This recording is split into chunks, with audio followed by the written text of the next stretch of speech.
Hey, it's Kevin DeWitt here and welcome to another plugin knowledge session. In this session we're going to check out a plugin called FETpressor from PSP.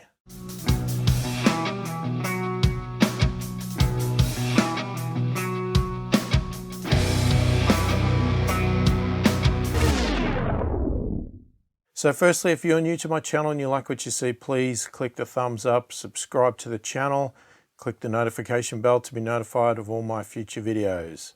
So PSP are a plugin developer. If you haven't heard of them, check out their website. They've got lots of plugins available. I'll be running through quite a few in some videos coming up.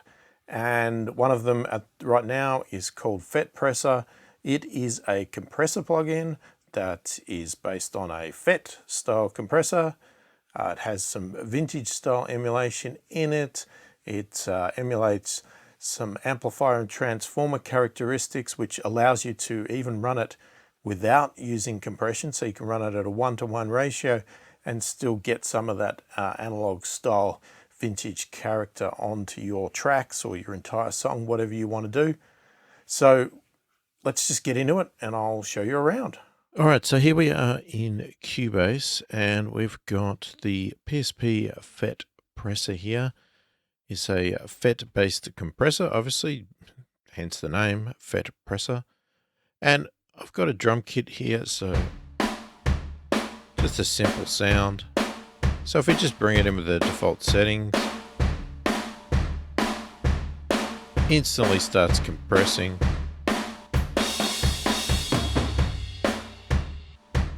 Alright, so if we bring it in and out, you hear instantly the extra life that it adds to this drum kit.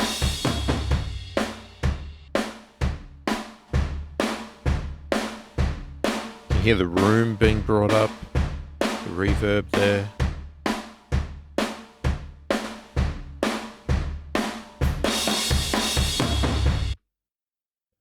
Obviously, a bit of distortion kicks in there as well. All right, let's just run through a few of the features first and we'll just talk about it here. So this is a, as I said, it's a FET feedback type compressor. It's, if we take things from the manual, obviously it's designed to provide accurate, almost instant compression with lots of character.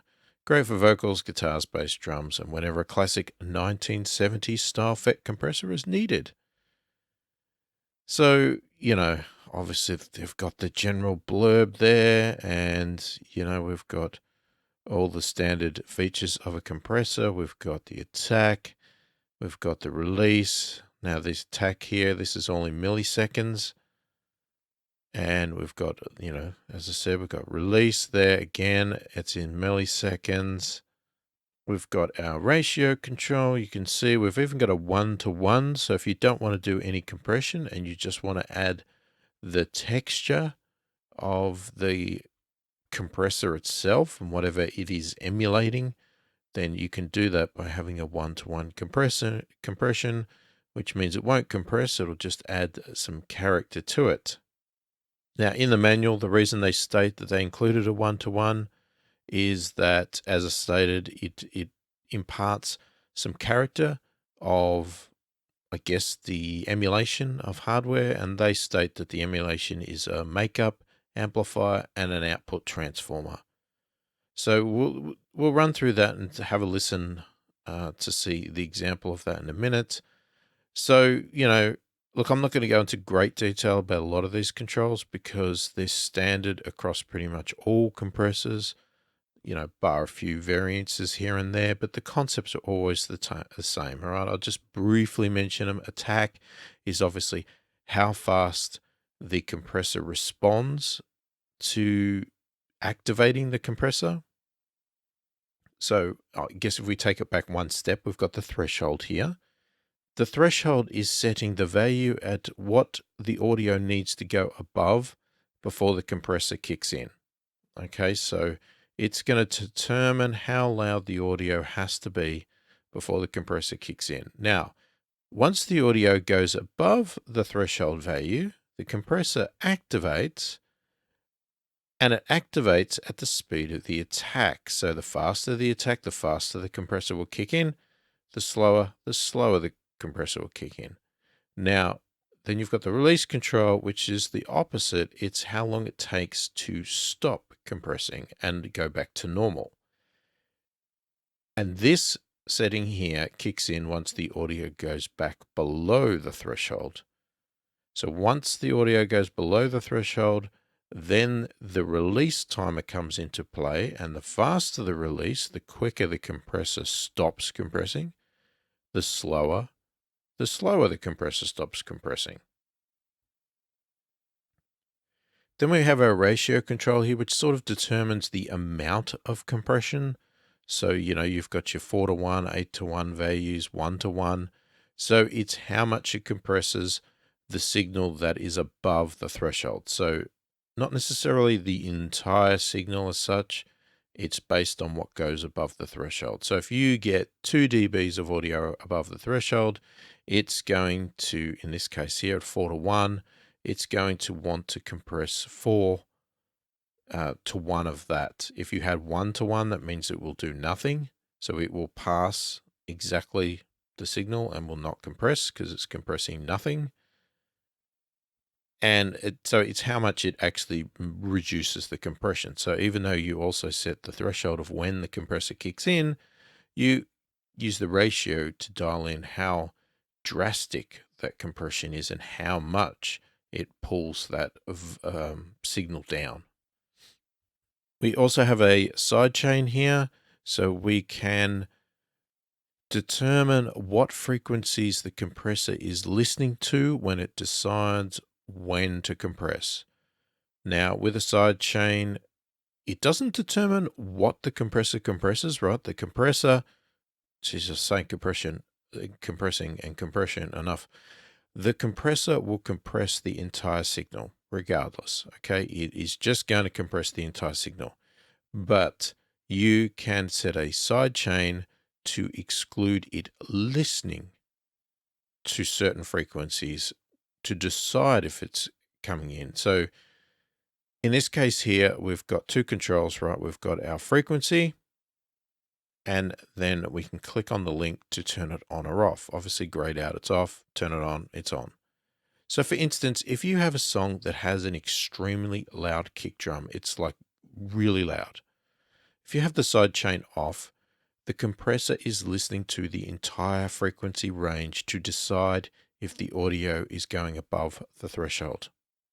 So every time that kick hits, it's going to potentially, let's say it goes above the threshold, it's going to go above the threshold, the compressor is going to kick in and pull down all of the signal.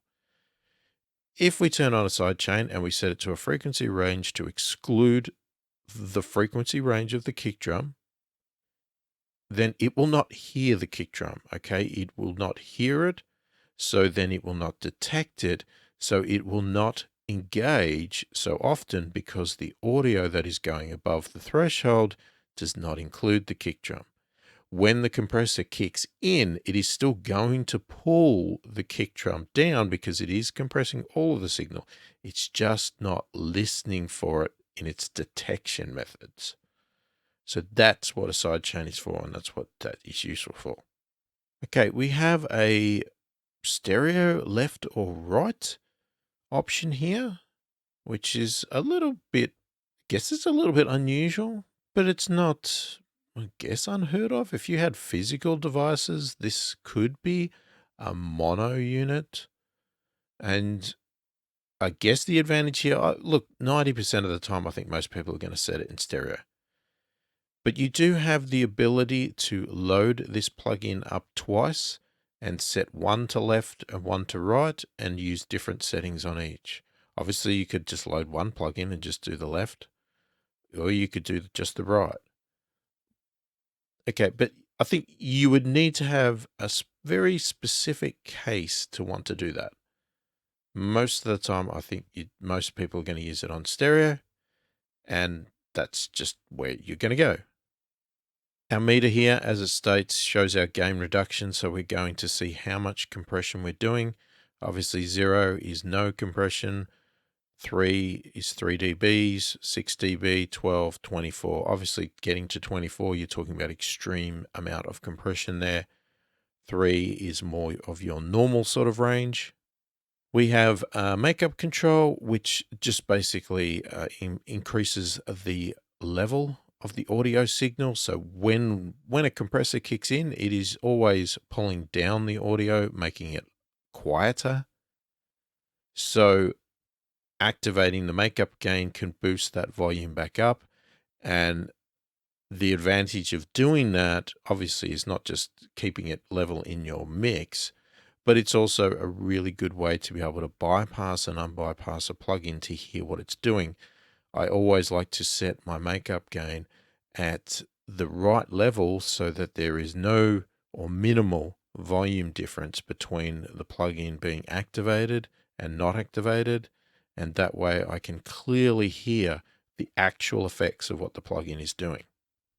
Okay, so we've got a linked and unlinked mode. It doesn't quite state in the manual really what it does, but it does state that it only works for stereo, or it's only designed for stereo. And if it's like a control on any other compressor that has this setting, what it usually means is that if it's linked and you're in stereo mode, it compresses the left and right channels exactly the same no matter what the audio is doing in the left and right channels.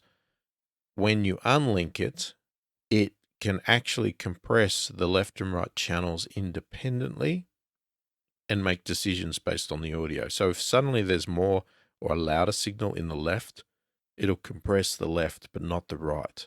If you're in linked, if there's audio that's louder in the left, it'll compress both the left and right at an equal volume. Which way you go depends on the effect you want to get out of it and also what you're doing. A lot of the time, audio is fairly balanced between your left and right, depending on your song. And, just going with linked is obviously the default option here. So we've got a blend control here. So again, similar to the sidechain, it is deactivated or activated if we turn it on. This is going to give us the ability to do sort of a pseudo parallel compression type thing, because we can, with it turned off, we are getting 100% of the compression signal. All right, we're getting all of it. If we turn on the blend here, we can dial in a percentage of how much compression we're hearing and how much dry, uncompressed audio we're hearing, and blend the two together. Okay, now obviously there's methods to do that outside of a plugin by having parallel compression set up properly with an effects channel and sending so much to it and things like that. But a lot of the plugins these days are coming with these settings in here, so that it makes parallel compression a hell of a lot easier to dial in, because you just do it in the plugin. You don't have to set up these alternate channels and fancy setups and all that sort of stuff. You can just do it straight in the plugin. Obviously, we've got in and out. That's just turning the plugin on and off, and that's aside from doing it in your DAW as well. We've got our standard sort of preset settings down here. We can compare, we can A and B, and we've got various presets that they have included. So that is the controls. Pretty simple, like pretty much every other compressor out there, with a few little tweaks or changes here and there. But, nothing out of the ordinary there. So how about we're in default settings here, except for the fact that I've just taken it down to 1:1. Okay, so let's actually hear what this plugin is doing, or just let's hear what the transformer and the amplifier emulation is doing to our drums, if anything at all. Now, I'm going to do it two ways. I'm going to try it with the bypass in the DAW, and then I'll do it on the actual plugin itself, just to see if there's any difference there as well.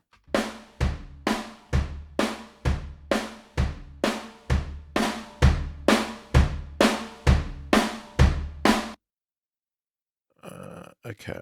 Unfortunately, that is an instant volume increase, which is not going to help us.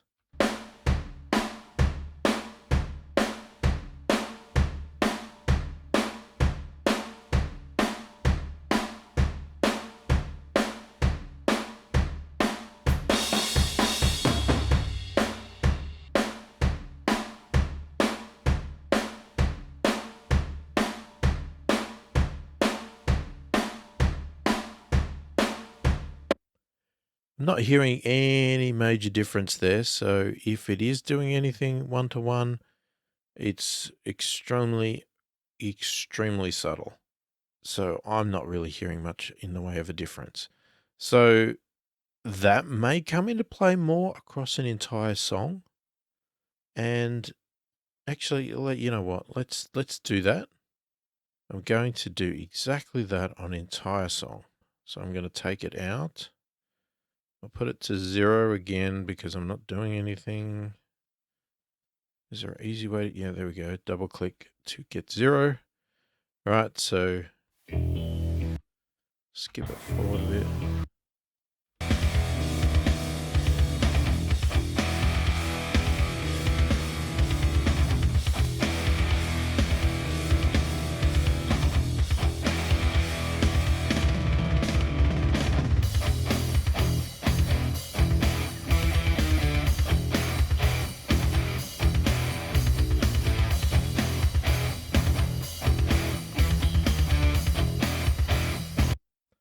Yet, to be honest with you, I'm not really hearing much at all, and I'm not sure if that's me and I should be hearing it.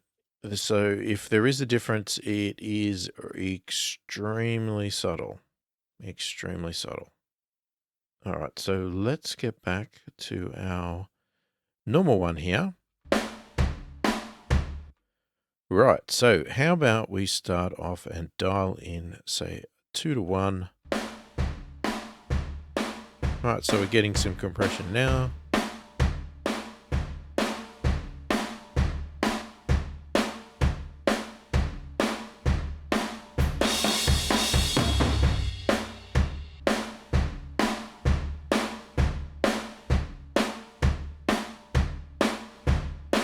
You can definitely hear that reverb being pulled up in the drums.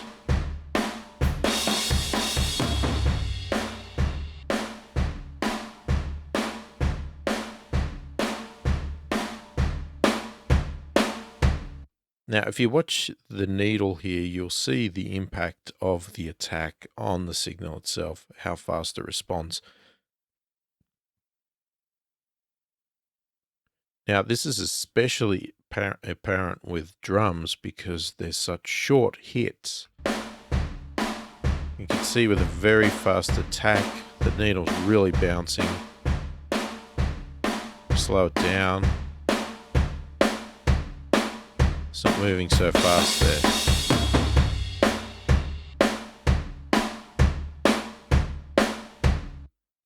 Now we've also got obviously our threshold here. So we set it to that. No to minimal audio is going above that threshold. We bring it down. More and more is going above the threshold. Just dial that back down a bit. We go more and more and more and more and more. Suddenly, everything of our audio is going above it. And we are naturally compressing a lot. You know, that's extreme. So we are crushing it. We're still only at 2-to-1 though. So let's go back down to something a bit more reasonable. Let's play with the 3 range there. So we'll just do before and after.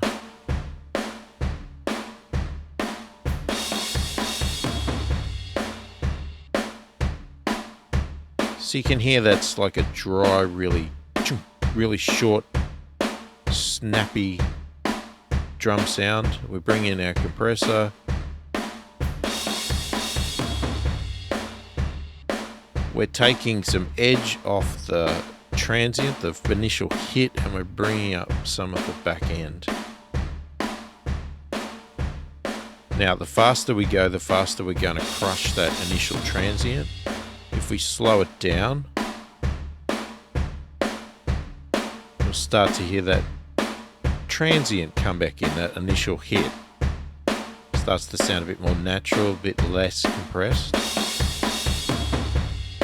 But obviously you're not compressing as much either. So we'll take that back to midway. Now if we look at the release, component of it. Alright, so here's our short, dry, sort of uncompressed sound. That's with the medium release.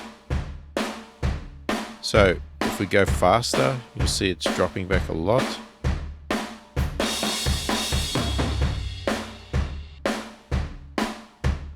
We've got closer to our sort of tight sound.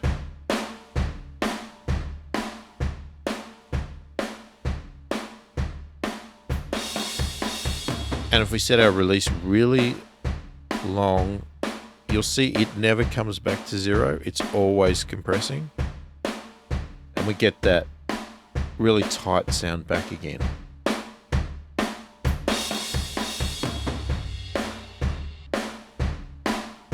So it really depends on the sound you're going for. That's the thing with compressors, is you really got to decide what is the sound you're going for, what are you trying to achieve, and all of these settings play a part with each other, and it's balancing each one to another. You could see that I can over compress by turning the threshold down. Now, the alternative is that I can compress a lot more by turning the ratio up and not touching the threshold.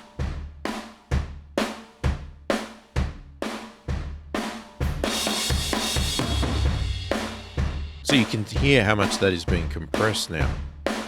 It's almost got no transient, it's like just flat.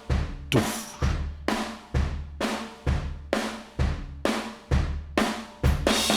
Bring the ratio back down, we start getting a little bit more natural.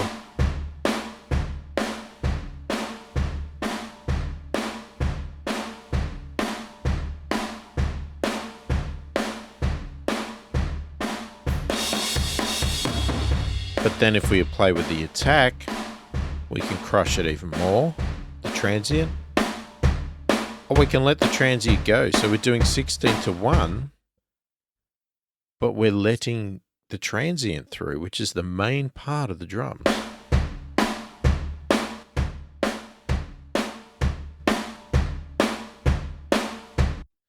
But you can hear there, how much more lively do these drums sound by doing this?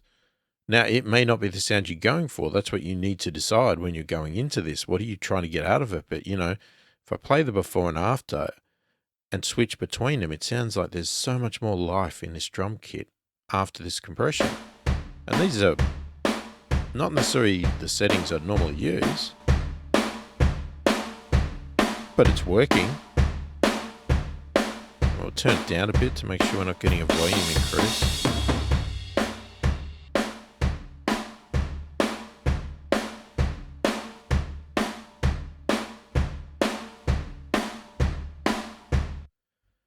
So you can hear how each of the settings has an impact on one another. So if we switch between, what can we switch between? Let's try. So if we do left,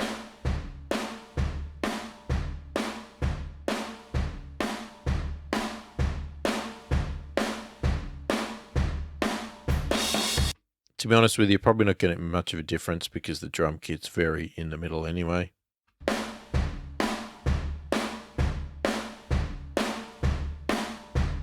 Same with the linked and unlinked. Probably not really going to get great effect there. Now, if you see the bouncing here, let's turn on the sidechain.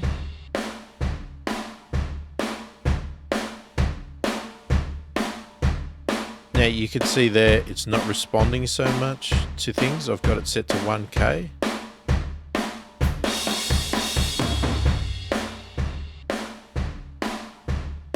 So there, it's compressing everything. Well, sorry, it's compressing everything all the time. Now it's listening to everything. So it's hearing the kick, it's hearing all of the snare. If I activate that, it's not hearing a lot of that. So it's not compressing as much. So if we take it down, let's say to 100.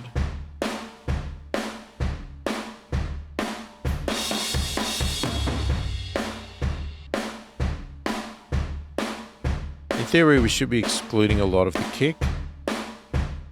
Thing is, with this drum kit, the snare is such a big impact thing.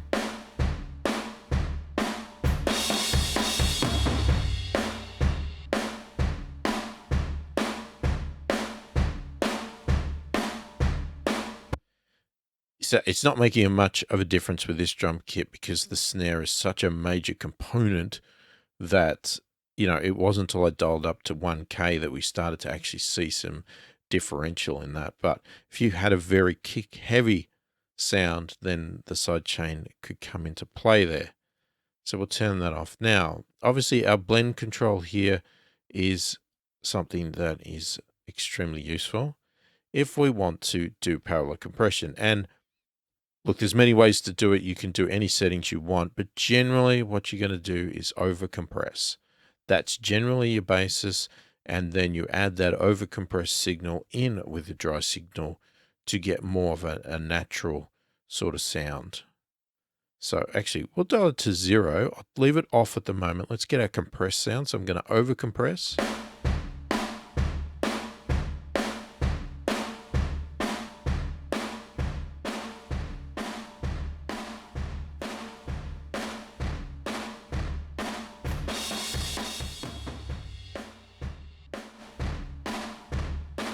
Now you can hear there, we've really got a crunchy sound going on.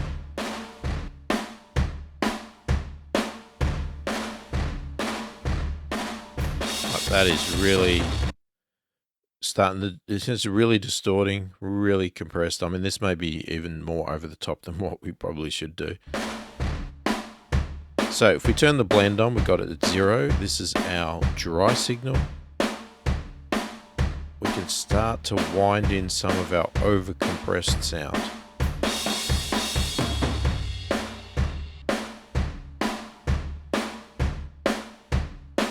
So we could add just a little bit.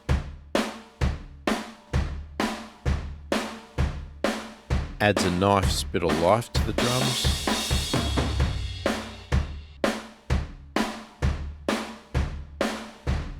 And then obviously the higher you go, the more distortion you get. So let's calm down a little bit on this.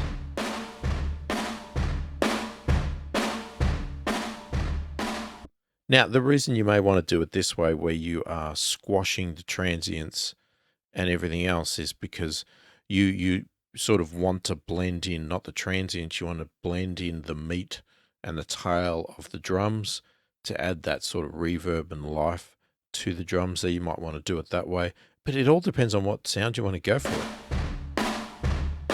You could allow the transients through.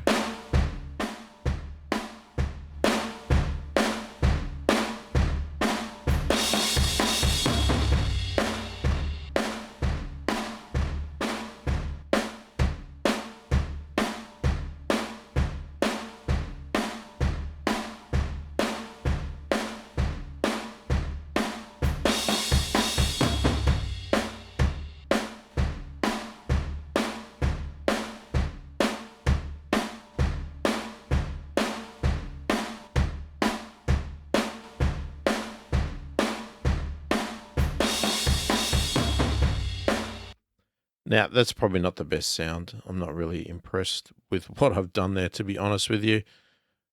We could try for something a bit better. Just think we need to back off a little bit. Even if I just sit it.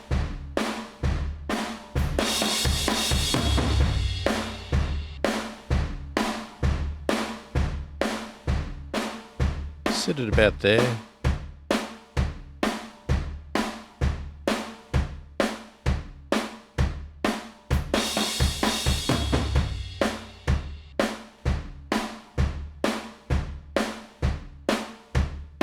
And that may just help the drums come out of the mix a bit better.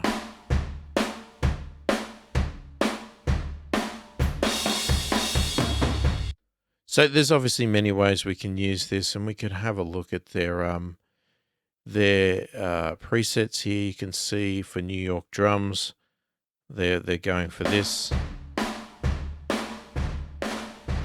So that's their compressed sound, so you can hear that's fairly compressed. Similar to what I was doing, and then they blend in 50%.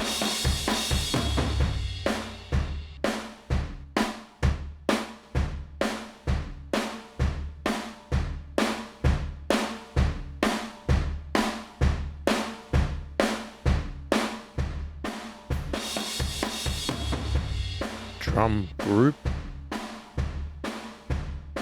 Now, as I've always stated with anything, especially compressors, if you're using presets, always adjust the threshold. Even if you want to go with exactly the settings they have for all of the other features, the release, the attack, the ratio, all of that, the threshold needs to be adjusted because they have no idea how loud your drums are when they do these presets. So please keep that in mind, because this may be not how much compression they wanted. They wanted only that much, just sitting around 3 dB. That may be what they were targeting in this preset. But because your audio is so much louder,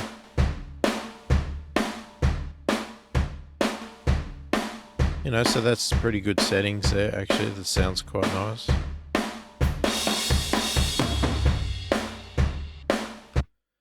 So, you know, there you go. And you might not put this compressor on an entire drum kit as I've had here, because, you know, the cymbals can quite often not be something you might want to compress this way.